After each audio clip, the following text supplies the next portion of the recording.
Hola a todos, hoy vamos a sumergirnos en un texto fundamental, pero que a menudo se pasa por alto, de la historia constitucional española, el Estatuto Real de 1834, un documento que, a pesar de su corta vida, fue en realidad el primer ensayo serio de parlamentarismo en España.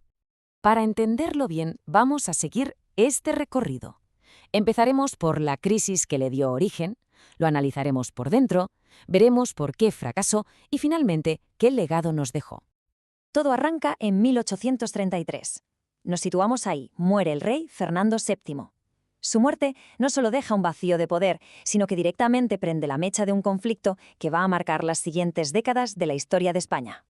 Y ojo, porque todo pasa en un suspiro. En apenas 4 años, el país pasa de la muerte de un rey absolutista a tener una nueva constitución, con un motín de por medio que lo cambia todo. Fue una época de una intensidad política verdaderamente arrolladora. La lucha por la corona se divide básicamente en dos bandos que no se pueden ni ver. Por un lado, los isabelinos, que apoyan a la niña, la futura Isabel II, con su madre María Cristina como regente, y por otro los carlistas, que son los seguidores del hermano del rey, Carlos María Isidro, un absolutista convencido. El choque era inevitable, y de aquí nace la Primera Guerra Carlista. Y aquí es donde la política se vuelve fascinante. María Cristina, que venía del absolutismo más puro, se ve obligada a buscar una alianza con los liberales, que hasta ese momento habían sido sus peores enemigos. Era, ni más ni menos, un pacto de supervivencia para salvar el trono de su hija frente a la amenaza carlista.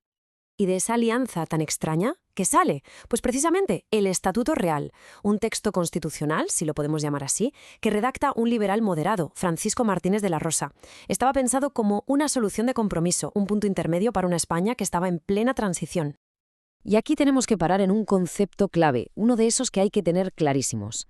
Carta otorgada. ¿Qué significa esto? Pues que, a diferencia de una constitución que nace de la soberanía del pueblo, el estatuto es una concesión, un regalo que hace el monarca. No es un derecho que se conquista, sino un permiso que se da desde arriba. Por tanto, su legitimidad viene del rey, no de la nación. Si lo ponemos al lado de la Constitución de Cádiz de 1812, el contraste es brutal. Pasamos de la soberanía nacional a una concesión del rey, de que el poder resida en la nación a que esté compartido entre el rey y las Cortes, y de una Cámara de Representantes a 2.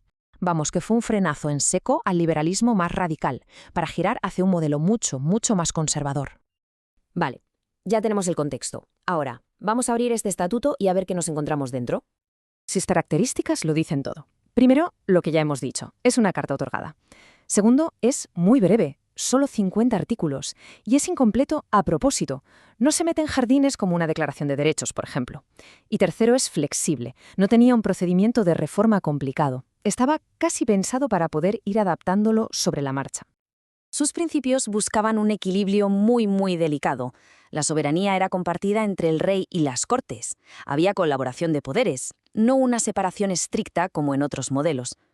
Todo tenía un aire muy moderado, intentando contentar a unos y a otros. Este fue, en realidad, el primer germen de un sistema parlamentario en España. La gran novedad que trajo fue el bicameralismo, una idea importada para tener contrapesos. Por arriba teníamos el estamento de próceres, la élite, la aristocracia, los altos cargos, todos nombrados a dedo por el rey, para que actuaran de freno. Y por abajo el estamento de procuradores, que sí, eran elegidos, pero por una minoría tan pequeña que en realidad no representaban a casi nadie. Y ahora, atención a este dato, porque es demoledor y lo explica todo sobre este sistema. Solo el 0,15% de la población tenía derecho a voto.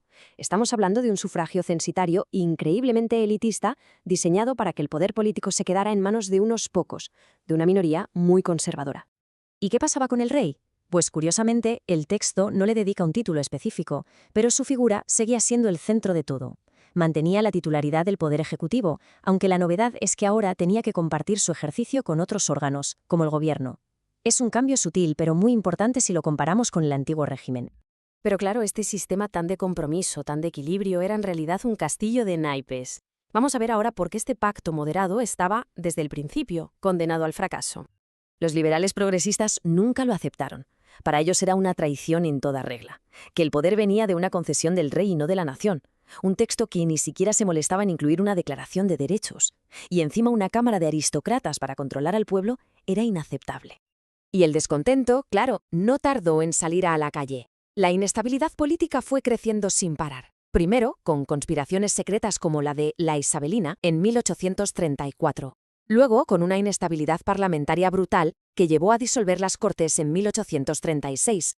Y finalmente, con levantamientos y pronunciamientos por todo el país. La presión contra el sistema era ya insostenible. Y así llegamos al momento culminante, al suceso que hizo que todo saltara por los aires, el famoso motín de los sargentos de la granja. La escena es de película. Agosto de 1836. Un grupo de sargentos se subleva en el Palacio de la Granja, donde estaba la reina gobernadora. La presión fue tan fuerte que María Cristina no tuvo más remedio que ceder a lo que le pedían, derogar el Estatuto Real y proclamar, de nuevo, la Constitución de Cádiz de 1812. Pero ojo, esto no fue un final feliz y un regreso a la pepa para siempre. Fue una medida temporal. Hasta los propios progresistas sabían que el texto de 1812 ya estaba algo anticuado, así que se convocaron nuevas Cortes para reformarla. Pero el resultado fue, en realidad, una constitución completamente nueva, la de 1837, que intentaría, otra vez, buscar un consenso. Y con todo esto nos queda la pregunta clave sobre su legado. ¿Fue el Estatuto Real un simple fracaso, un experimento fallido, o fue un paso doloroso quizá, pero necesario para construir la España moderna? Al final, la conclusión es que, a pesar de todas sus limitaciones, el Estatuto Real actuó como una especie de constitución puente. Fue un paso imperfecto, sin duda, pero fundamental, porque fue el que introdujo el parlamentarismo y el bicameralismo en España. Su historia nos deja una pregunta que sigue resonando hoy. ¿Cuántos de los grandes avances políticos no nacen de grandes ideales, sino de pactos frágiles, surgidos de la pura necesidad de sobrevivir?